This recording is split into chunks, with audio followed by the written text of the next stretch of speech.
სპორტის ახალი ამბები. კახა გელაშვილთან ერთად რადიო იმედის ეთერში. საქართველოს 18 წლამდე ხელბურთელთა ნაკრები, რომელსაც ცნობილი ვეტერანი ხელბურთელი ტიტე კალანდაძე ავარჯიშებს მოსამზადებელ შეკრებას თუშეთის სპორტულ კომპლექსში გადის. ახალგაზრდა ხელბურთელები ევროპის ჩემპიონატის საკვალიფიკაციო ეტაპისთვის ემზადებიან. ოფიციალური მატჩების დაწყებამდე ხელბურთის ფედერაციის ხელმძღვანელობა მოსამზადებელი პერიოდის მაქსიმალურად გამოყენებას გეგმავს, რათა 18 წლამდელთა ნაკრები შესარჩევი ეტაპის მატჩებს სრულ მზადყოფნაში შეხვდეს. დაგეგმილია ამხანაგური თამაშების გამართვაც კერძოდ 6-დან 10 ივლისის ჩათვლით ტიტე კალანდაძის გუნდი ბელარუსში 4 შეხვედრას გამართავს. ორჯერ მასპინძელთა გუნდს ეთამაშება, ორჯერ კი უკრაინის თანატოლთა ნაკრებს. ამასაკის გუნდებისთვის ევროპირებების შესარჩევი ეტაპის კენჭისყრა ნოემბერში გაიმართება. ავტოსპორტის და ასევე მოტო გრან-პრის მოყვარულებისთვის დამდეგი შაბათ-კვირა ძალზედ საინტერესო იქნება. გაიმართება მორიგი ეტაპები ფორმულა 1-სა და მოტო გრან-პრისში.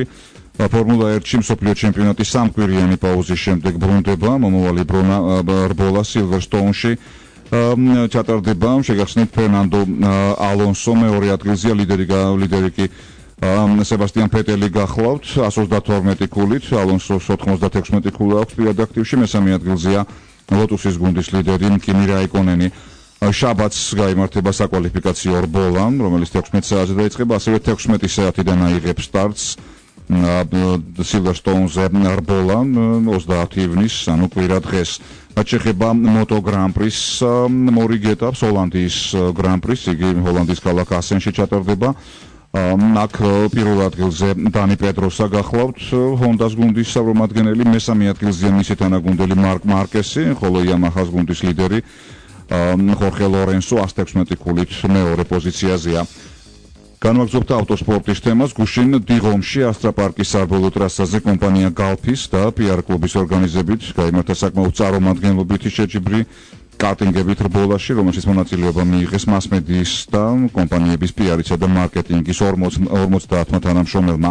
სამ ეტაპად გამართული მეტად საინტერესო და დინამიური ასპარეზობა ტურნირის მთავარმა ფავორიტებმა, ანალოგიურ შეჯიბრებათა თითქმის უცვლელმა გამარჯვებულებმა რადიო იმედის თანამშრომლებმა მიხეილ თეთრუაშვილმა და გოჩა მაზანაშვილმა მოიგეს ფინალური რბოლა, დრამატული რბოლა უნდა ითქვას. მიშა თეთრუაშვილის გამარჯვებით დასრულდა, მეორე ადგილზე გოჩა მაზანაშვილი გავიდა, მესამეზე კი ონლაინ ჟურნალ მარკეტინგის წარმომადგენელი აკო ახალაია, ასე რომ ვულოცავთ რადიო იმედის წარმომადგენლებს ამ მეტად საინტერესო შეჯიბრების მოგებას.